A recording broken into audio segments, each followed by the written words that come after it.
Chapter 11, Tuesday, April 10th, 1984. The Marty home, new, manicured yard in full spring bloom, trampoline and basketball hoop in the back, rested quietly at the end of a cul-de-sac on the new side of town. A comfortable place for company, their home was a social focal point for their numerous friends, young and old. The carpets were always clean, rooms tidy, munchies aplenty in the kitchen, a VCR and large stereo in the spacious family room, soft couches and easy chairs, both Atari and Sega games at the ready. Greg Hunt couldn't have visited a place closer to luxury. He breathed every moment, staring at the books on the polished shelves, studying the classy assortment of records in the stereo, memorizing the selection of movies, and even browsing the many trophies, plaques, and other evidences of proud achievements accumulated over the years. Most of all, Greg loved the photo of Jody, Travis's younger sister, wearing soft leotards and striking a graceful dance pose. Basking in the cool light of the television, Travis, Chad, and James all laughed as they watched Steve Martin bumble around, carrying a disembodied brain. Uninterested in the movie, Greg stared at Jody's picture. After another round of laughs, Chad said, "Dude, when this is done, we should watch Friday the 13th. I also got Porky's from Phil's movie stash." "Not here, you know that," Travis said. "Your mom ain't home." "She will be any minute." James laughed. He seemed to realize he was the only one, and his laughing died away. "I want to see some boobage." "Porky's got boobage," Chad said. "You want to get me grounded forever?" "We'll just switch tapes when she gets here." "Whatever," Travis said. As Steve Martin fled from the police with his wife's dead body in the car, Greg got up to use the bathroom. Choosing not to use the one downstairs, he took the hardwood stairwell outside the family room, followed it to the kitchen, then took the next set of stairs going up to where Travis's dad kept an office, where his parents' bedroom overlooked undeveloped horse pastures, and where Travis's younger siblings slept, including Jody. He tiptoed past her room, noticing her light was on, and quietly entered the bathroom. Locking the hall door behind him, he paused at the other one that opened to her bedroom. Soft sounds of music issued through the cracks. Occasionally a paper rustled or a page in a book turned. His fingers lightly rested on the doorknob. Blood surging through his head, he fought to breathe and imagined opening the door and finding her changing her clothes. Instead of being shocked or angry, she would invite him in and finish removing her clothes, because she would love him, and their bond would be so intimate that she wouldn't be shy. He would touch her, bury his face in her red hair, and she would touch him back. He loved her hair. It was hair like his. His fingers left the doorknob. He looked around, peeking into the shower, where, every once in a while, he would find stray red hairs. She was the only one in her family with red hair. He checked the soap, knowing it had touched her body, and found one. He gently plucked a square of toilet paper from the roll and folded the hair into it to add to his collection. Then he went to the clothes hamper. He found a pink shirt he knew she wore, and lightly sniffed it, letting the smells reach his mind. Behind the distant fragrance of downy fabric softener was the Tide detergent he knew her mother used. But under all of them was another smell. Her smell. He knew she used Sure antiperspirant for women, yet he could always find a little body odor. She was an active girl. He studied her slender jeans and checked the pockets. Occasionally he would find a gum wrapper or a note from one of her friends, girls he knew at school. The surge in his head felt explosive when he lifted out a bra. He raised his own shirt and touched it to his chest. It wasn't enough.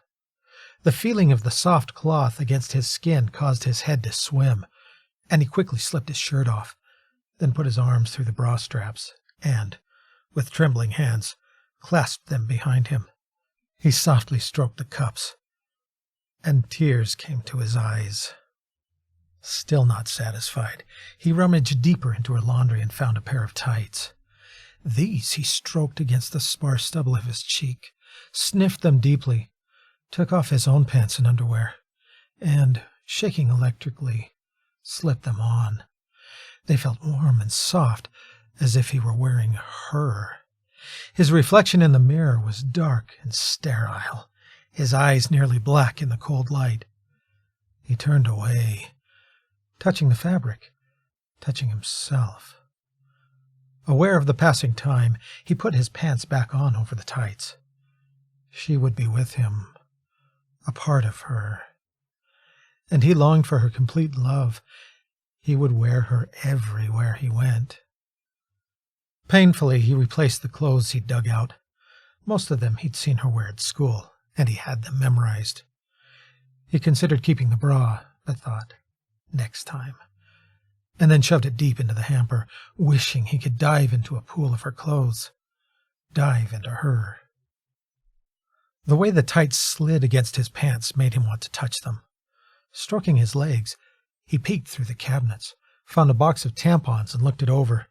He needed something else, something he could take with him. More of her. His thoughts returned to the bra, but he felt it was too risky. He'd already stolen other things, including some of her makeup, and occasionally he put it on in the quiet hours of the night when his mom slept, and he knew no one would find out. He made sure everything else was back where it should be, the hamper neatly shut. Taking one more look around, he adjusted his pants so the tights wouldn't show if he moved, then opened the bathroom door and stepped out. Jody had also stepped out of her room of soft colors and blankets and china dolls and ribbons and posters and stuffed animals and clothes on the floor and books on her bed and necklaces hanging against her mirror. Greg froze and stared at her face to face. "You scared the crap out of me," she said, relaxing. Burning from head to toe, he said, "Sorry," then swallowed. What are you guys watching down there? You're so loud." He couldn't speak. His chest felt thick, and he fought to take a breath. Her face was beautiful, a constellation of freckles, and he wanted to taste every one. Jesus stared at him from a picture on her wall, and Greg looked away. The Man with Two Brains," he finally said. "A comedy." "Obviously. What are you doing up here?" "I thought I had to use the bathroom, but I guess I didn't." "Okay." Fighting for something else to say, he scratched his head. The silence became uncomfortable. He wanted to run back down the stairs, but that would make him look guilty of something. "You're doing homework," he finally said. "Yeah, you could say that." He swallowed. "Sucks to do homework." She laughed. He loved her smile and her straight teeth. "Yeah, you could say that too." A poster of a ballerina tying her pointe shoes overlooked her bed. "You like dancing?" "I love dancing." "Cool." He smiled through his terror and nodded his head. "Well, hey, I guess I better go back down, huh?" "Yeah, maybe so," she said, turning to go back into her room. He watched her, and as she closed the door, she smiled and waved. He stood rooted to the same spot, breathing, longing for her, until he heard the living room door open. Voices and movement drifted up the stairs, and he turned away, knowing Mrs. Marty was close by. She didn't like him, and he knew it. A rush of kid noise filled the kitchen. Jody's little brothers and sisters took over the house like a flash flood. Sacks of food rustled, keys jingled, and her mother's voice became distant. "Who's here?" she asked. She must have gone down to the family room. Greg took that moment to step into the kitchen. He looked over the abundance of groceries. His mom never brought home food like that. Most of the time it was no-name brands or something she bought with food stamps. Jody's dad worked for Utah Power and Light. He wore a tie wherever he went, and his cars were always new and shiny. Her mom worked for the Granite School District. Jeremy, Jody's youngest brother, nearly collided with Greg. Travis followed his mother into the kitchen. Greg paused at the top of the stairs to let them pass. He didn't bother to look at her. She never talked to him anyway. As he went down, he heard her say to Travis, "What did I tell you about bringing friends into the house when I'm not home?" "We're just watching movies," Travis said. She lowered her voice, but Greg still heard her. Sometimes he could hear her thoughts. More like feel them. They felt like worms. I told you, I don't approve of these friends. I don't feel right about them. You know that. They're my friends, Mom. Why can't I hang out with my friends? They didn't do anything. They don't have the same standards you do. I don't want them in my home. They have to go now. Either you tell them it's time to go, or I will. How do you know they don't have the same standards? How can you stand there and judge them when you don't even know them? I can tell just by looking at them. It's time for dinner. They can go home now. Do you want me to tell them? Wait, okay, I'll tell them. Greg tiptoed farther into the family room. Chad and James lay side by side on the floor, their hands folded behind their heads. Travis walked in. He paused to give Greg a strange look, then picked up the remote and turned off the television. Sorry, guys, my mom said it's time for dinner and friends have to go. Chad slowly sat up. His eyes said something Greg didn't like. Tell her the movie's almost over. I can't, I'm sorry. Chad turned to James. Well, golly gee whiz. Look like they ain't no porkies at the Mormon house tonight. James laughed, then stood up and stretched. Gotcha, dude, Chad said, and patted Travis on the chest. Greg followed them up the stairs, terribly conscious of the smooth friction between his pants and Jody's tights. It felt nice. Good night, Mrs. Marty, Chad said pleasantly. Travis's mom smiled warmly. Good night, boys. Be careful going home. The friendliness in her voice, so different from the tone she'd spoke in when she had taken Travis aside, was jarring, so hypocritical and phony. Greg clenched his teeth and walked out into the cool night air, and put a hand over an even colder stomach.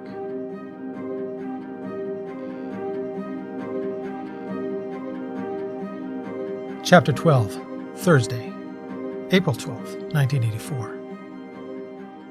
Bethula. I'm here, Rachel said. Her voice felt small in her empty neighborhood street. She was sure someone had called her name. The distant voice had come and gone with the breeze. She stood outside her house, its empty windows black, abandoned. Mom? Nothing answered but silence. A dead place. It shrunk into a dollhouse. She began to walk, feeling lost. Dry palms rattled under a California moon, and the eclipse began. Cliff came walking up the street, a dark beer bottle in his hand.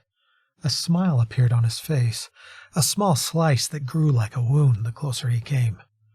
Feeling danger, she crossed the road, and he took a path of interception. Leave me alone, she yelled. Cutting across a yard, she barely avoided him. He threw the beer bottle, which made a whistling noise, past her head. It exploded off a rusted lamppost, crashing over lockers. She turned down the hall that led to the lunchroom. The world beyond the glass entrances of the school turned a burning oven orange. Kendra, Jenny, Jeff, Bogey, and Donnie sat with her at the lunch table and watched through the windows. The sun turned to a terrible glowing ring. An ominous weight filled her stomach. A voice over the intercom said, "The heavens and the earth shall pass away." I know where we can go, Donnie said. She followed him out the door into the night. They ran up sun-baked California hills, trails of dirt, backyards, and listened to apocalyptic moaning from the city. Bethula. I'm here, she whispered. When they reached Webster Elementary, she felt Cliff's presence behind her. It grew menacing and predatory. Her legs lost their strength. Donnie plunged through the opening in the fence. The ring of fire filled the sky. Cliff breathed on the back of her neck. She smelled the alcohol. I can't go in, she wailed, then woke up. The smell of alcohol filled her room, making her want to gag. The dream melted away from her body like ice water. She took in a deep breath, and a weight, not her own, shifted on the bed by her legs. Feigning sleep, she waited, filled with horror, and wanted to scream. A hand lightly touched her thigh and traveled to her hip. It hovered for a moment, then traveled more boldly near her buttocks. She bit her lip and felt a tear slip from her eye. A small grunt broke the silence. Then Cliff stood. She felt his weight lift. His gruff breath escaped his nostrils like an ox. Whether minutes or hours passed, she didn't know. But he was there, in a room, hovering over her, watching her. Then his feet shuffled across her rug and out the door.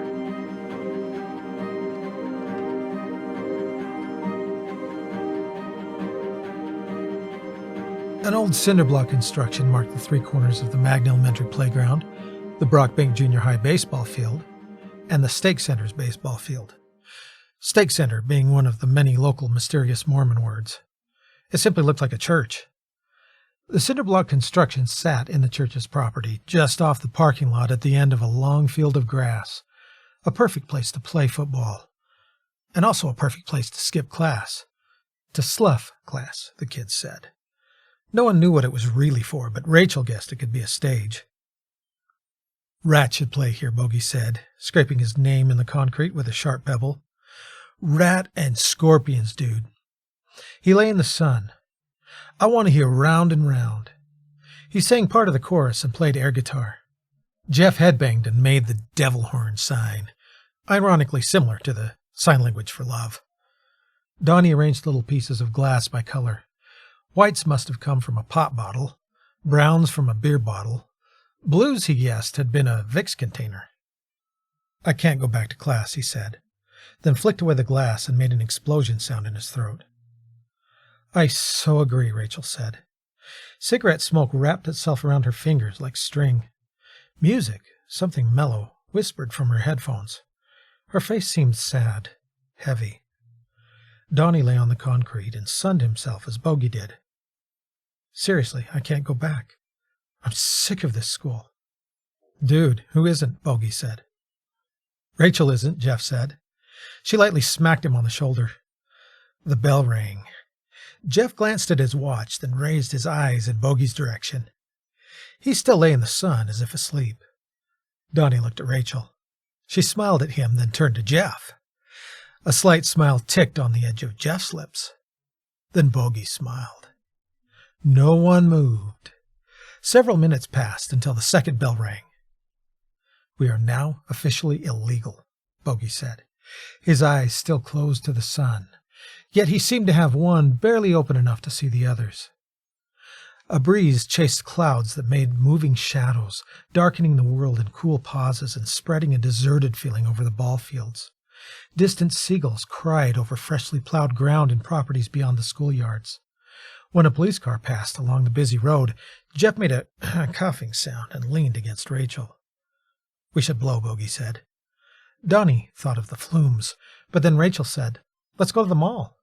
Jeff made a hissing noise that could have been a laugh. What? She asked. I ain't getting busted, Bogey said. Thoughts and images of falling blossoms on soft skin filled Donnie's mind. Loneliness created a nagging ache in his chest. Fresh air through trees and the sound of falling water. Something whispered that the way to the flumes would be deserted. They wouldn't get caught sneaking in. Donnie sat up. Rachel looked at him as if she knew his thoughts, and her eyes narrowed. He turned away. But we need to replenish, Bogey said. Duh, Rachel said. She playfully kicked Bogey. He grabbed her foot and yanked her shoe off. Idiot, give it back.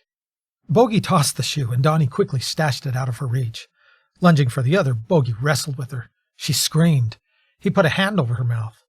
She pulled it away and kissed him, a long, soft kiss. Jeff rolled his eyes, stood up, brushed off his backside, then walked toward the parking lot. Donnie followed him. Got any money, dude? Jeff asked. Turning his pockets inside out, Donnie shrugged. Jeff slowly produced a small wad of bills. 11. Bogey and Rachel caught up, running together and holding hands. We bus it? Bogey asked. I ain't walking this time, Rachel said. The Magna 37 UTA bus crossed the valley from west to east and back. They boarded at the corner of 8400 West and 3100 South, where a lone bench sat at the edge of a vacant lot. The bus driver raised his eyebrows but didn't ask any questions. Donnie and Jeff took separate, empty seats. Rachel and Bogey sat together. Donnie leaned against the window and extended his legs. The bus took them several blocks until it turned on the street everyone called 35th. From there they headed east. Houses and businesses gave way to trees and bright fields, the view tainted gray by dirty windows. After passing a 7-Eleven and an old red brick Victorian house, much like the Nash's, but it was vacant and had a slab of wood in an upper window with Xmas trees for sale scrawled across it in spray paint, Bogey stopped kissing Rachel long enough to say, "West Valley cops suck." Then his attitude abruptly changed. Through windows opposite of Donnie, red and blue flashing lights came into view. A policeman had pulled over a jacked-up Chevy Nova covered in gray auto body putty. Two long-haired shirtless characters, probably in their late teens or early 20s, sat on the curb handcuffed. Donnie thought he'd seen that car around. "Ha ha ha!" Bogey cackled through a slightly open tinted window. Jeff sat lower in his seat. Both men on the curb looked up as the bus passed by. One of them, the larger and more muscular of the two, had a cold, dangerous look in his eye. "Who is that?" Donnie asked. "Dumas boys. They used to run around with my older brother. I think they're real badasses. It's 'cause of them my oldest brother's in jail. Hope they haul him in." "What did he do, your brother?" "He had some weed, but they was the ones dealing. They took his car and used it to move some big stuff. He left it with them 'cause they was supposed to help him fix a slipping transmission. They ditched the car during a police chase. Cops tracked it to him. They came, found him with weed, and arrested him." "Dude, that sucks," Donnie said. "Yeah, in a way, but then again my brother can be a dick sometimes. That's how I got all his tapes, at least until he gets back." "Gnarly," Donnie said, and the word felt as smooth and right as when the cool people said it. "No doubt." Bogey sent him a high five. "There's Scott's Drive-In," Rachel said. "I'm hungry. We should go there." "You got enough money?" Bogey asked. "I have a 20 spot. What about you?" "I thought we needed to replenish." "Don't you have any cash?" "You know I don't." The bus made the corner and passed the West Valley Francesco's and the Toys R Us. Jeff was the first to stand up. Bogey took his time. When the Firestone tires appeared ahead, Jeff pulled the cord to the bell, telling the driver they wanted to get off at the next stop. Bogey said, "Okay, if anyone asks, we're students from Granger High and we're on lunch." "That's lame," Rachel said. "What if they ask for ID?" "You know they won't." "That gives us, about 20 minutes or less," Jeff said. The bus left them in a wake of dusty air, and as they walked toward the sprawling gray building on the other side of the vast parking lot, Bogey said, "Then we'll be like, oops, we're late. Shucks, gotta run. See ya." Jeff shrugged. As Donnie stepped through the front entrance, smells from the JB's Big Boy restaurant and other food venues made his stomach growl. Mrs. Kavanaugh's chocolates gleamed new and fresh under glass. Cool guitars hung high on the walls and the music stopped. "I'm getting popcorn," Jeff said. "You guys want some?" He broke away and headed toward the caramel corn. Rachel grabbed Bogey by the arm and pulled him in Jeff's direction. Donnie followed, but more slowly as he continued to look at the music store. Posters of famous guitarists hung near the ceiling. A young man with long, wispy hair sat on a stool and played Ozzy Osbourne's Crazy Train on an expensive-looking guitar. "What do you guys want?" Jeff asked. "I'm only getting one medium, so if you agree on something, we'll all get it." "Whatever you want," Rachel said. "I like nacho cheese," Jeff said. "Sounds good," Donnie said. His mouth watered as he looked over all the other flavors. Butter, cheddar cheese, caramel, cinnamon, sour cream and onion, butter rum, and so forth. Looking out at the mall, Bogey shrugged and said, "Whatever you guys want is fine with me." He slipped away. Rachel watched him go. "What's he doing?" Donnie asked. "He'll be back," she said. The lady behind the counter scooped the popcorn, packed it into a red and white striped box, then handed it to Jeff. Led Zeppelin's Stairway to Heaven floated from the music store. Intrigued, Donnie stepped out to watch the guitarist play. Several shops down, in the center of the mall, Bogey stood under a large clock that hung from the ceiling, casually looking around. He motioned with a little tip of his head toward J.C. Penney. Donnie waved for Jeff and Rachel to follow him. When they finally converged with Bogey in the front of the Florsheim Shoes, he whispered, "He's not there." "Who?" Donnie asked. Jeff's enigmatic smile grew as he looked sidelong toward the keyhole, a sliver of storefront not far from the music stop. Bogey also glanced toward the keyhole. I say we walk around a few more minutes. If we don't see him, we leave. I saw a security guard down by ZCMI. We should go the other way. That sucks. I'm starving, Rachel said. There's like food down that way. As if in unison, they fell into pace alongside each other. The mall's layout was one long, wide promenade from north to south with a JCPenney on one end and a ZCMI on the other. Another stretch of stores cut through the center like a cross, from the main entrance to Mervyn's. They passed a Deseret bookstore, and Donnie thought of his grandmother. She often spoke of buying her favorite books there. He guessed they didn't carry Stephen King. A cute girl, college type, wiped a counter at the Orange Julius. Rachel slowed down to look in Stewart's. "Oh, I'll never get out of here," Bogey said. She passed a rack of stirrup pants, then stopped at the denim miniskirts. She held one up to her waist, smoothed it against her thighs, and said to Bogey, "Doesn't this look cute?" "Doesn't this look cute?" Bogey sassed back. "Jerk," she said, and smacked him in the chest with the skirt. "What?" he said, as if he hadn't done anything wrong. "Have a little fun for once," she said. "I have fun all the time, just not in a girl's clothing store." Huh. She hung the skirt back on the rack. Jeff studied some new swimwear on a slender mannequin. He laughed quietly, then whispered, "The mannequins have nipples." A lady came out of the back of the store. "Can I help you, kids?" "Just looking," Rachel said. "Shouldn't you be in school?" The lady smiled in a friendly way, but her eyes moved suspiciously to Jeff and Donnie, then back to Rachel and Bogey. "Gosh, we're going to be late. Lunch is almost over, guys," Bogey said. He took Rachel by the hand and walked her to the store entrance. Donnie had already slipped out with Jeff not far behind him. "What school do you kids go to?" the lady asked. "Granger," Rachel said. "Oh, you must know Jody Peterson." "Yeah, I think," Rachel said. "No," Bogey said at the same time. "Don't talk, just go," Jeff whispered. A nervous, cold feeling filled Donnie's stomach. He looked around. Across the way was a Zales, Jeans West, and a Hallmark store. A rich delicatessen smell drifted from the Walgreens next door. An old couple sat on the edge of a large round brick planter full of small trees and plants and searched through shopping bags as if they'd forgotten something. No security guards in sight. "She's the senior class president. She's my daughter," the lady said. Rachel smiled and nodded. "Oh, yeah, I know her."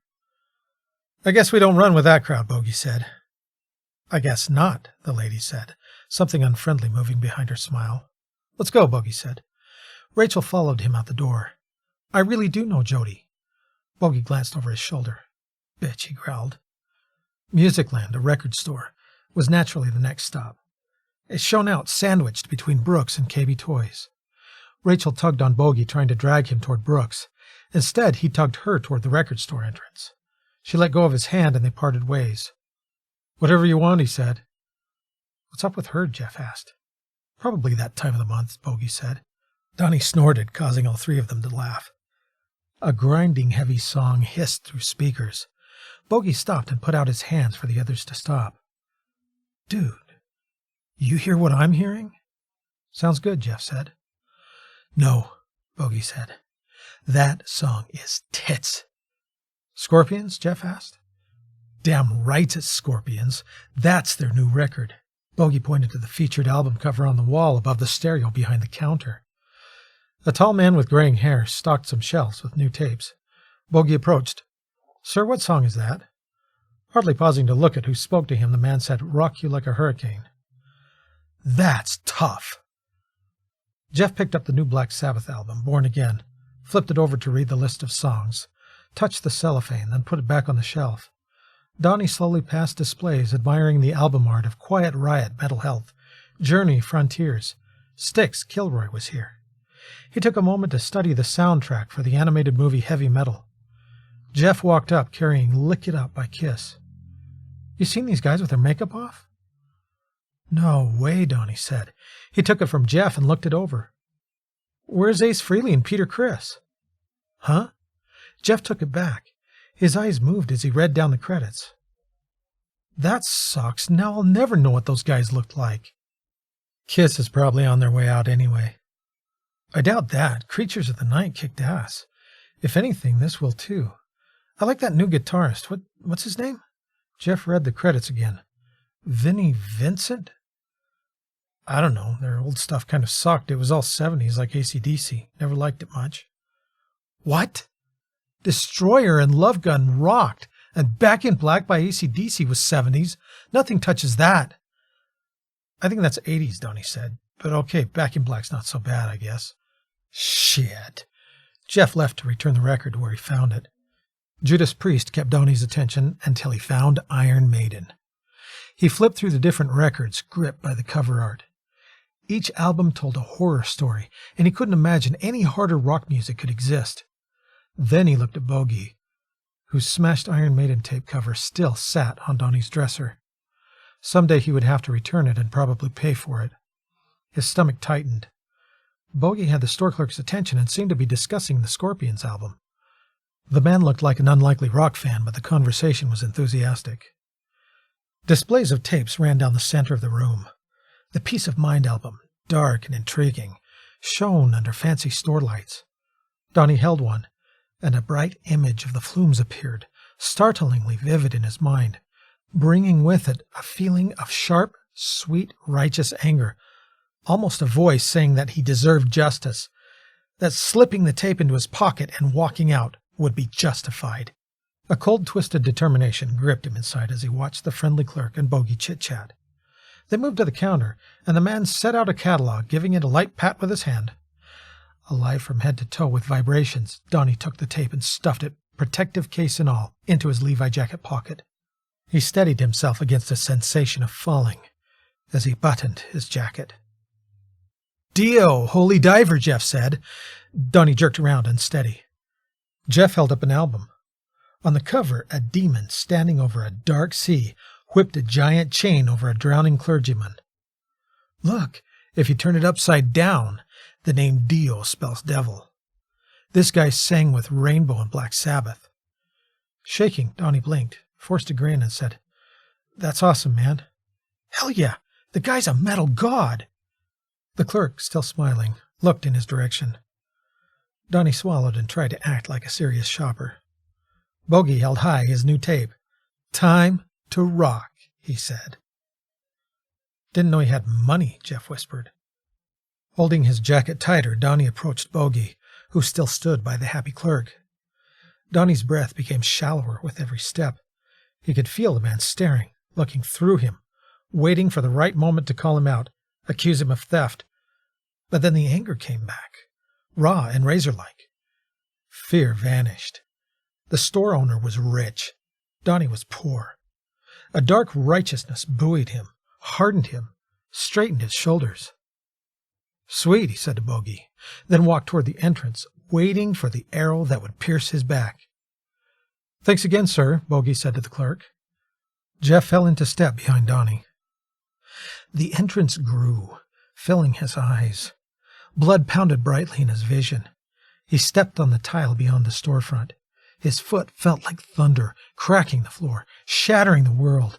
He turned and swiftly entered Brooks. Rachel held a blouse against her shirt. She looked up at Donnie and smiled. "What do you think?" she asked. He smiled back at her. "Right on." "It doesn't make me look fat?" Jeff snickered. "You? Fat? Whatever."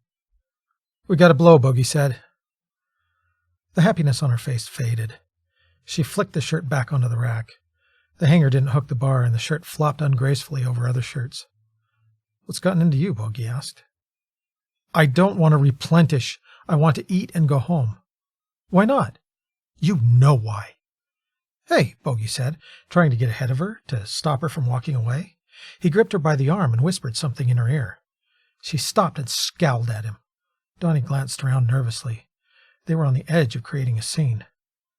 "Fine," she said, and yanked her arm away. Taking the lead, she marched in the direction of the keyhole. Jeff scratched his head and sent Donnie a strange look. The tiny store was packed from floor to ceiling with everything cool imaginable.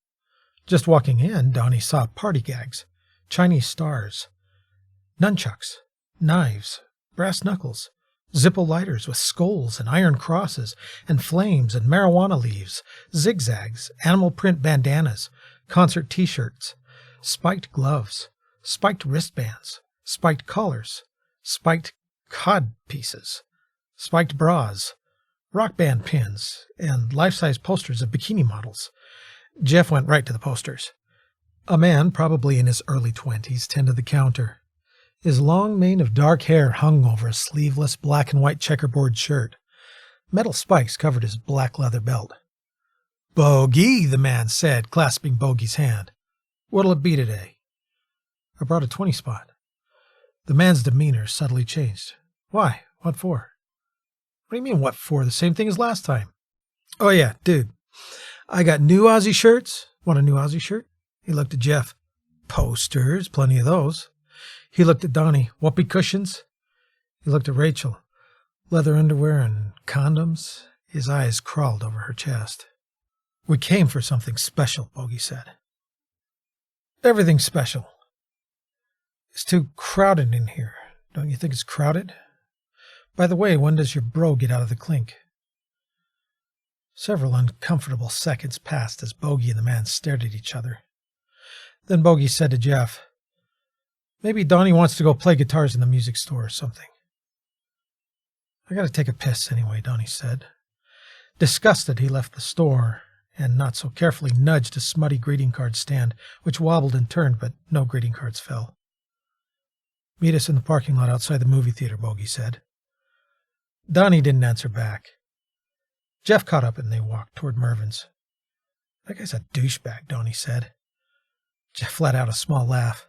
"One of Bogey's brother's friends." "I really do have to piss," Donnie said. "Where's the bathroom around here?"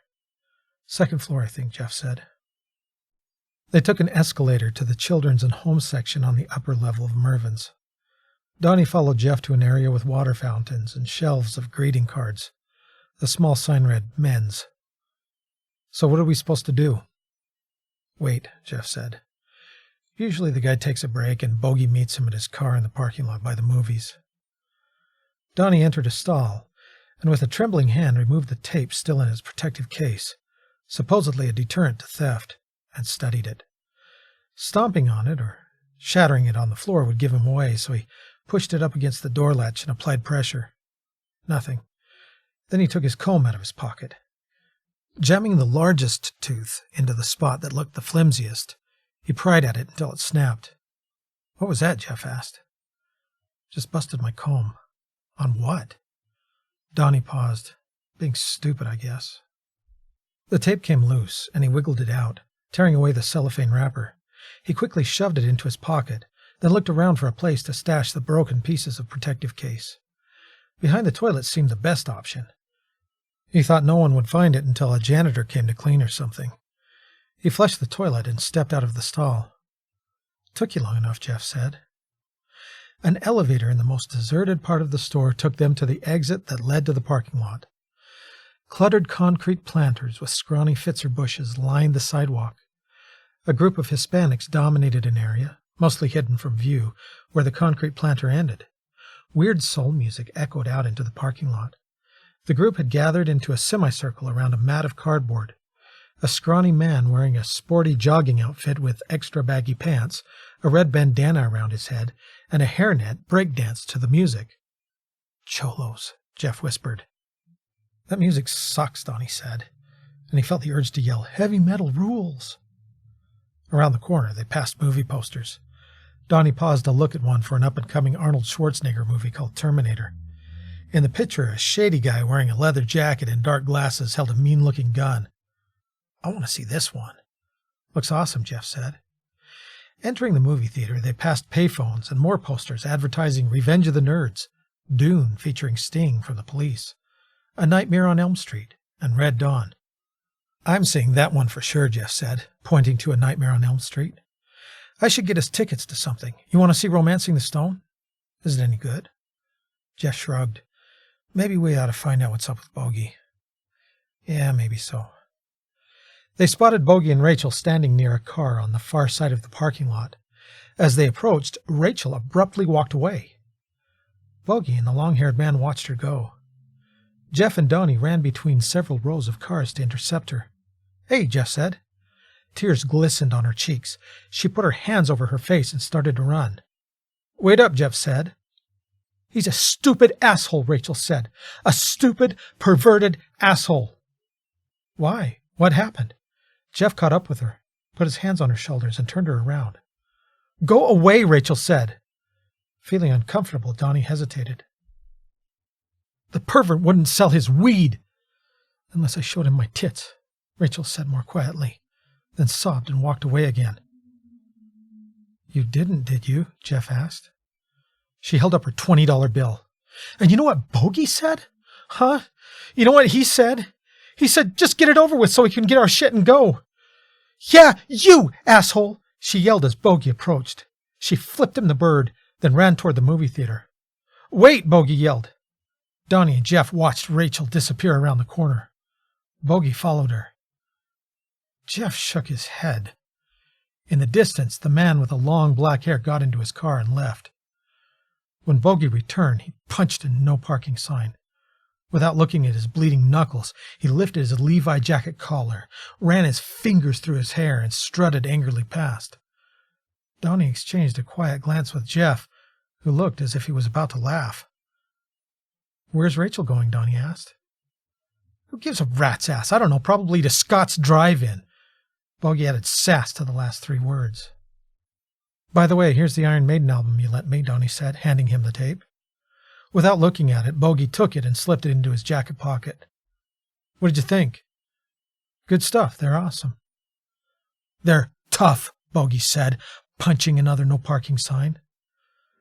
Through a few moments of silent walking, Donnie thought about the friendly music store clerk. And something pinched in his stomach. Yeah. Tough.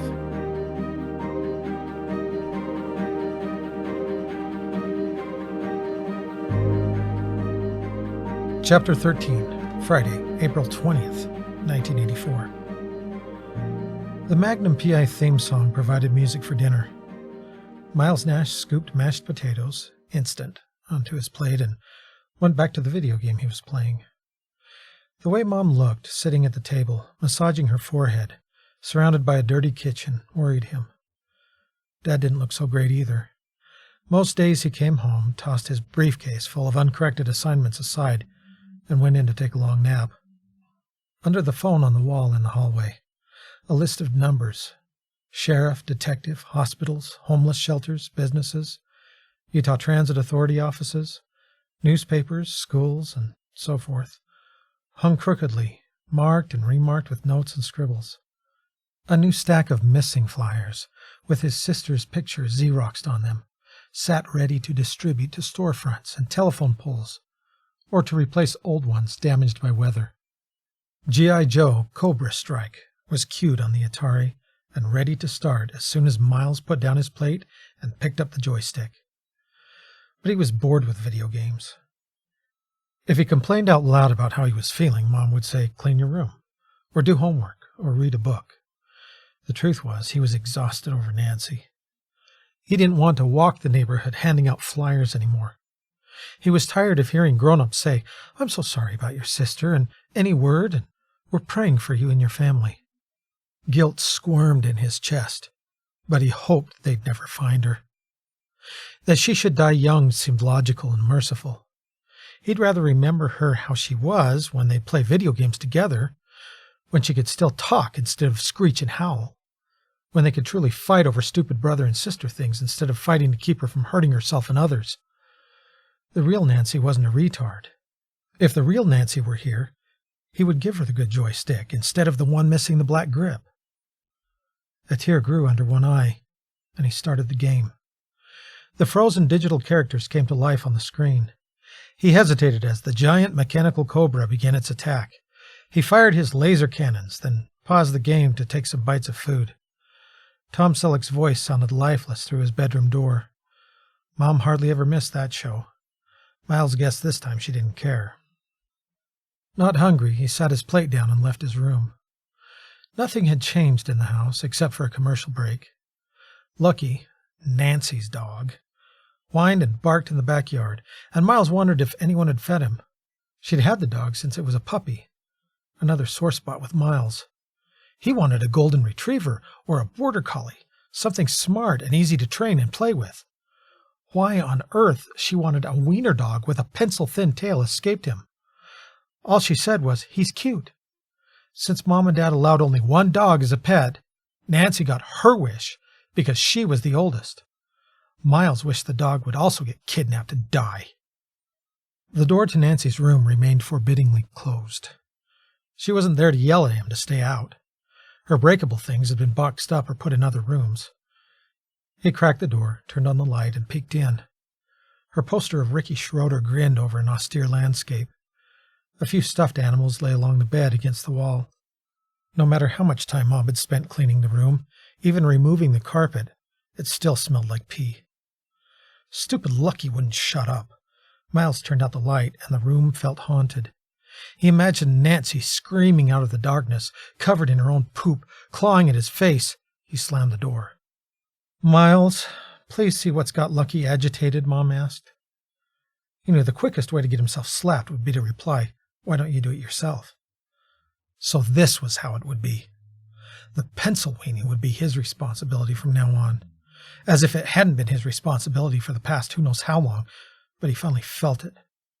Holding his silence, he stomped through the kitchen to the back door, grabbed the bag of dog food, thinking perhaps if he stuffed the mutt with, say, about 50 pounds of kibbles and bits, it would grow into the golden retriever he dreamed about, and flipped on the porch light. He dropped the bag and screamed.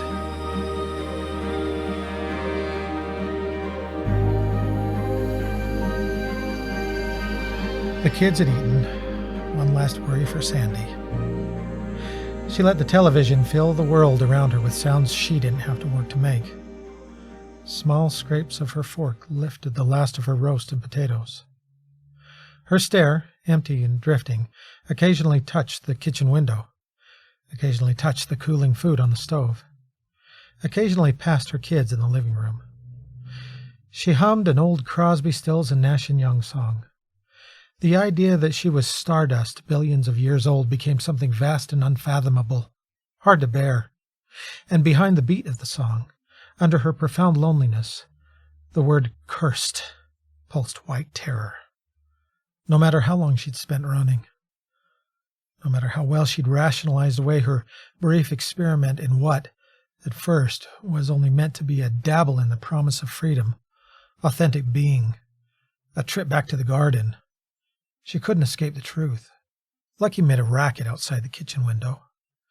Sandy craved a cigarette, though she'd quit smoking when she was pregnant with Miles, and she imagined crossing the street to the 7-Eleven to buy her favorite menthols.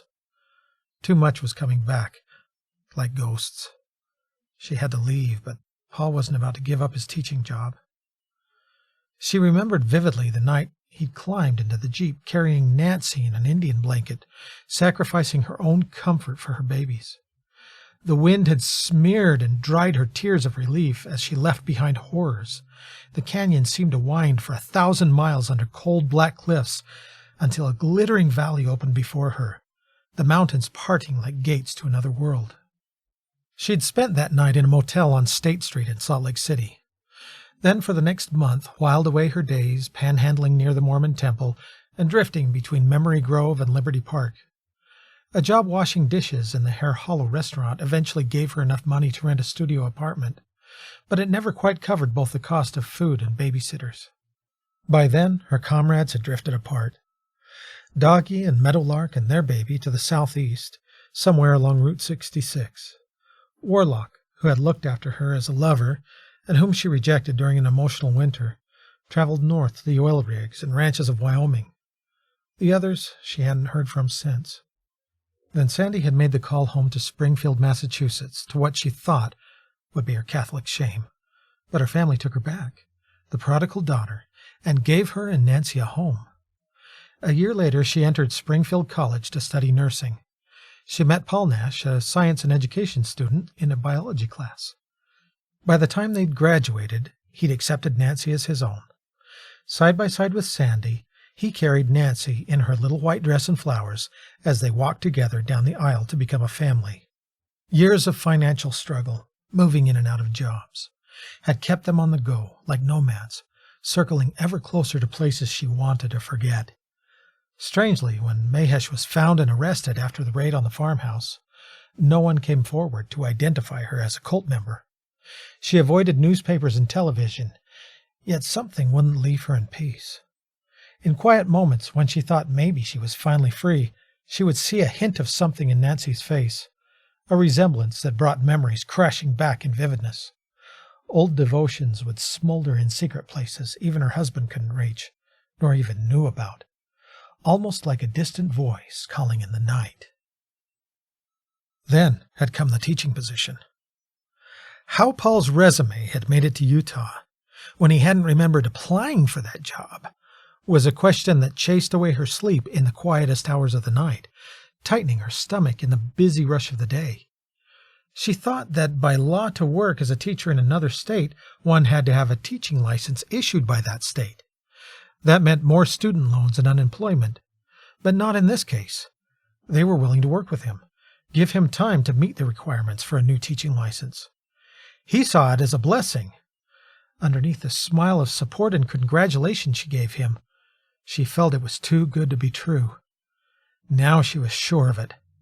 Something had pulled her back, and she couldn't say a word to Paul without his thinking she'd gone mad. She was also sure it was related to Nancy's sickness and disappearance. Lucky's incessant whining and barking plucked her last nerve like a tightly stretched rubber band. "Miles, please see what's got Lucky agitated," she yelled, then massaged her forehead. His footsteps shook the kitchen floor as he passed. She'd have to see about fixing that attitude before he got any worse. The kitchen door banged open. Sandy picked up her plate to take it to the sink. Miles screamed. Her plate and fork fell out of her hand. She turned, thinking an intruder was at the door.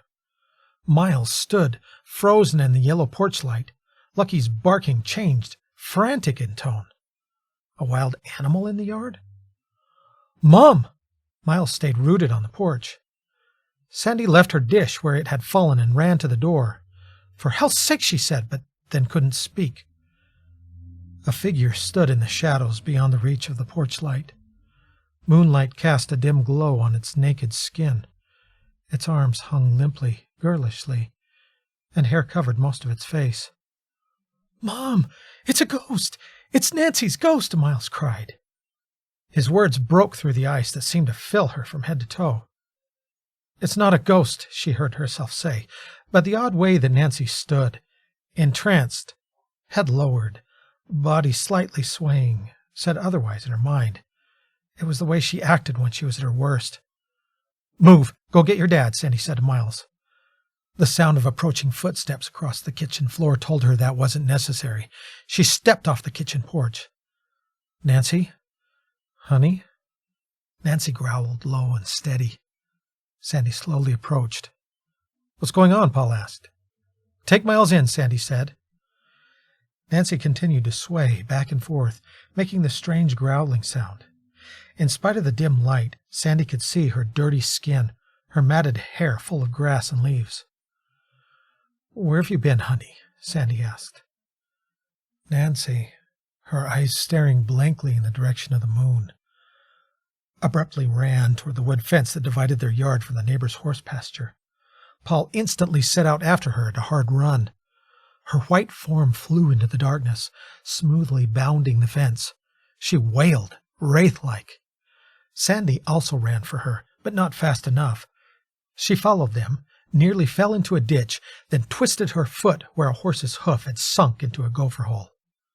"Call the police!" Paul yelled. Sandy watched them run, mesmerized, as Paul lost his speed and breath. Nancy moved unnaturally fast for a barefoot girl on a cold night. Impossibly fast. "That's not my daughter." "What are you waiting for?" Paul's voice had taken on a little more distance. Sandy struggled to her feet, but nearly collapsed when she tried to take a step. She turned to her son, who was climbing over the fence. "Miles, come help me." "Mom? Get me to the phone, honey." The story continues, and the clouds darken in part 2. A strange stone, a smile in the dark. Moon shadow crosses the sun. A mystery echoes up through the cobwebs of time, like a voice from the dust. and someone will come home. To be continued.